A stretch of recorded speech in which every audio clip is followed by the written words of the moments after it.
I can't think of anything witty to open this up with. Sue me. Hello guys, this is UniversalGiant. Welcome back for more of Let's Play The Legend of Zelda: Link to the Past Blind. Last time we entered level 6 and picked up the big key. This time we're going to be heading around this floor to see the number of places that we can actually use it. Because I remember seeing a couple of doors like this one, who is conveniently placed just outside of the teleporter. Which leads to another teleporter. Okay. It clearly seemed like that was where the game wanted us to go, so I figured why not. And fairy. I love being able to do that! It's like, whenever I saw a bubble before, I was really annoyed. Oh no, it's another bubble, it's gonna sap my magic, and yeah, people told me about the rabbit beams too. So if I can outrun it, which I clearly can't do. And I'm a little bit afraid to go in there first, because I want to see what's in the big chest before we go there. And this dungeon is a lot bigger than I thought it was. It's probably going to be a while before we can get back to the big chest at this rate. This place really is expansive. I mean, my goodness. So many different places we can go. And I'm afraid to open up the others, because they probably have hearts. I also want to make sure none of those are bombable. But then again, I don't know why they would be. So we can open them up there. You're going to get stuck down there, so I'll wait for you to pass. And you are going to be a key that'll let me get in the other door. Why would I want to go flip those pegs? And why would I want to flip them back? Also, we do have... Wow, I'm liking this tempered sword. We have that door we can open. We can open another door. Rabbit beam, not right now. Kind of appreciate you if you leave me alone. Thank you. We can open up that one, or we can open up the other one. Or they could be the same door. They're probably not. Yeah, this is the other side of that room. And I don't think we can get across this way. So we'll go back. But the thing is, if I have the blue pegs up, I can't go the other way. So I'm not entirely sure what that was supposed to accomplish. We can get across that way now that the brown pegs are up, so we can hookshot over there if we can get across the spike dudes. But what good would that do? I guess if we want to get to that part of the dungeon again with those particular spikes up, we could now. So how about we try going through here? Or before we do that, how about we mirror our way back to the start so I can get to the big chest? Because I think that's the easiest way to get there. And I'm afraid of going into the, too far into the dungeon that it's difficult to make my way back to the big chest, or I'd simply forget about it. So how about we not do that, and we don't make that mistake of missing the big chest.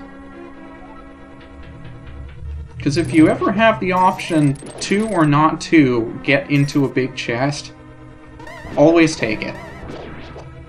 Whatever the context, always take the big chest.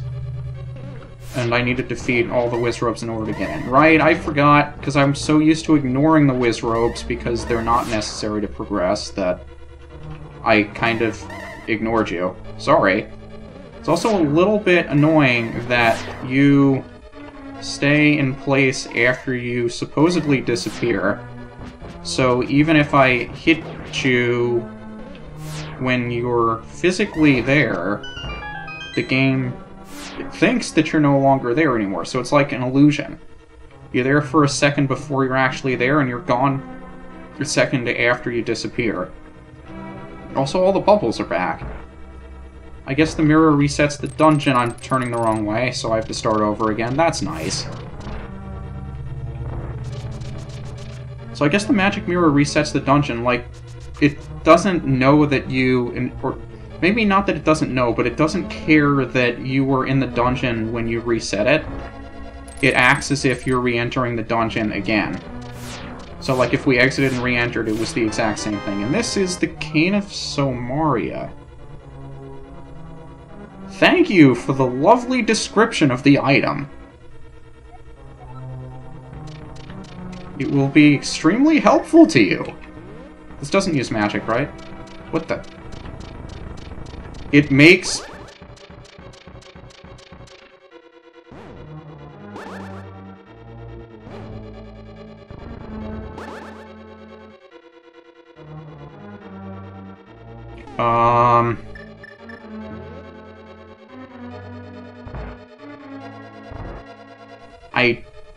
I don't even know.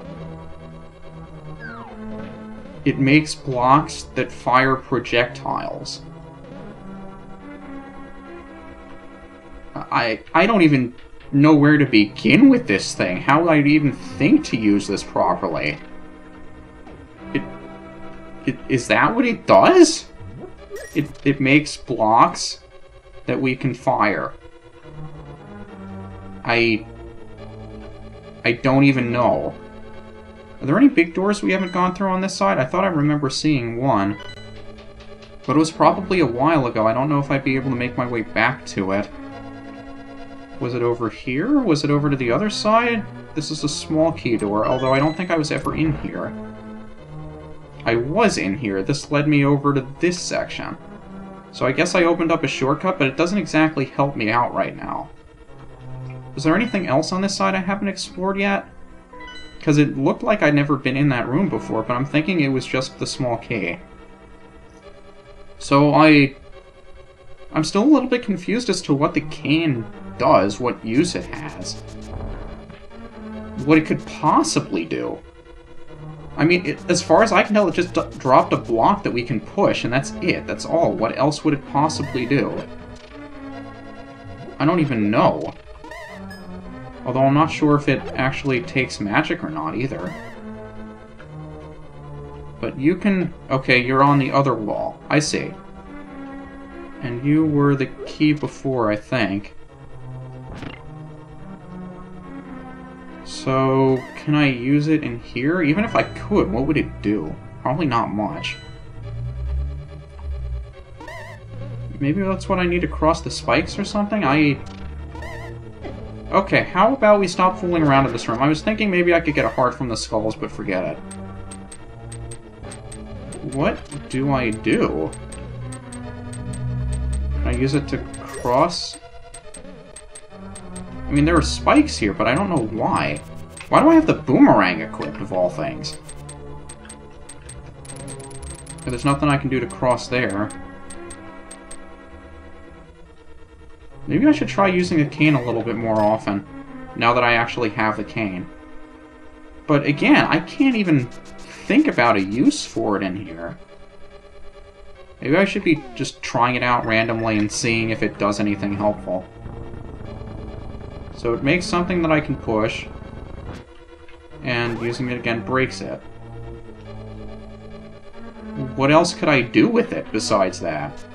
Also, I do think now that the pegs are down, I can get a treasure chest somewhere else. You know what? Let's just go in the big door. I don't think there's anything more we can do here. So that leads down there. This is magic that I don't know if the cane uses magic or not. Because it seemed like an item that would, but I also think if it did, they would have told me. So... Oh boy. Well then. I'm glad I found the switch first, I guess. So, how about we figure out where we can go in here? I thought there would have been a door that opened up for us. Was there a door and I just missed it? Oh, you're gonna make me use the cane. So how about we put a block on the switch? It didn't exactly work, did it? There we go. Still seems a little bit gimmicky, I guess. I'll go with gimmicky. That they would make you make a block? Okay, can we please just let me do this? Nothing we can do there? Did I hear something? I thought I heard something. Was it you, Bubble? Maybe not. Maybe it was. Nope. Maybe it was the Bubble. Am I missing something? There was a door in the other room I didn't go in. Oh. Something opened. At least I'm convinced of it. So you're up there. rather avoid you when possible. And it's not very possible.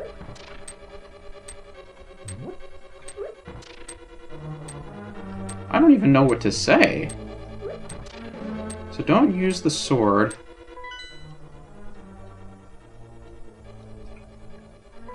This is a very weird dungeon. Right, there's a switch up there. I don't know why they would recommend that you push the switch. Is there anything we can do here? Why can't I move? Okay. Okay, I'll go the other way. That's really what you want me to do. I'll go the other way. So if we can... How about we be fancy and just use that to hit the switch? I don't know why we would want to, but how about we do that? So it did look like the cane used magic. And can you die to the sword? It would make my life a little bit easier. Do you look bombable? You do, and it is a bombable wall. I don't know, this dungeon doesn't really stand out to me in the way that the others did. Those are bats. I mean, most of the other dungeons that we had been in, you're not even going to let me in here this time? Doesn't look like there's any other way in. I guess that was just for the switch. But all of the other dungeons had their own unique feel to them, and I guess this one does as well, but it's just not unique in the same way. There aren't as many things in here that stand out. That I get the feeling this wouldn't be the first dungeon that would come to mind when I thought back to Link to the Past. I guess I'll put it that way. I'm also thinking that the... whatchamacallit, I'm thinking the boss is right around the corner, if not in this room. Did I never get the compass? I guess I never got the compass. Maybe it was in that one room I didn't explore. I was thinking for a second, saying, wait a minute, there's that red rectangle on the map. Maybe I didn't get the big chest yet. But I know I did. Because I couldn't have got here if I didn't. But do you spawn randomly? Not random. Do you spawn infinitely? Because that'd be kind of annoying. I'm just looking to get my sword beams back if possible. But it doesn't look like it's going to be possible. And... can I get around you? I guess I can't. Why would I need that switch? Yeah, these guys are spawning infinitely. Oh no, is the boss going to be Blob Dude or something? I don't know if I would approve or disapprove of that, but it seems like they're dropping down infinitely, so let's ignore them. And this leads us upstairs to basement 1. I guess for its sheer size it would be memorable, but I'm just not really feeling it for this dungeon. Honestly. Yeah, there's the boss. Looks like an eye. We've got 13 hearts and 3 fairies. I could use the magic powder on a bubble to get my hearts back. Maybe I'll do that. I'll wait for him to come back, because I don't want to chase him too far that the guy's going to hit me with a fireball before I can get in there. He is coming back, right? Bubble? There you are. Because if you can make your way in here, it'd be a lot easier for me to see. So how about we go in full hearts for once, and I'm assuming I'm going to need the cane. So we'll see how this goes. I'll go back to the hookshot. So you are eyeballs that if I can spam my sword fast enough may be much easier to defeat than you probably should be. Also, you have the electricity that what's-his-name had. So there go my sword beams. But I'm thinking of that activated pissy boss mode. So how about you bounce over to me, and when you get close, I'll just sword you. Is it really this easy? It can't be this easy, because you still have those 4 eyeballs left. They gotta be doing something fancy after I hit you for enough damage, right? You would figure that would be the case. I mean, why would they make the boss of level 6 this easy? They really did?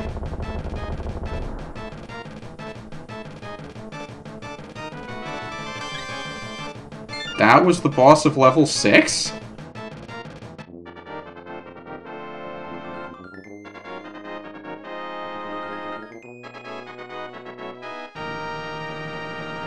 What a letdown.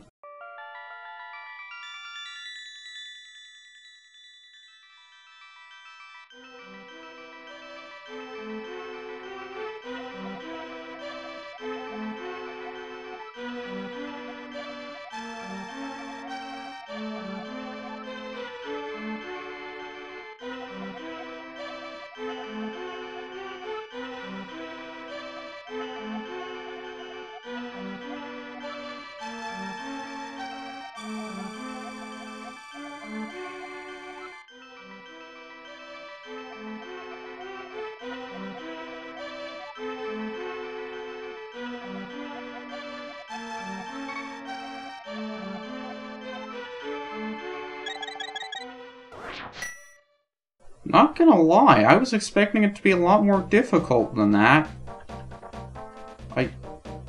I guess that was level 6. Didn't use a fairy or anything in that dungeon. Am I getting better at this game, or was level 6 just that easy? Either way, though, I'm not sure where I was thinking of going after this, but this is UniversalGiant. I want to say we'd be heading to Turtle Rock next time, but I kind of want to check out that grave, since more than one person has pointed us in that direction.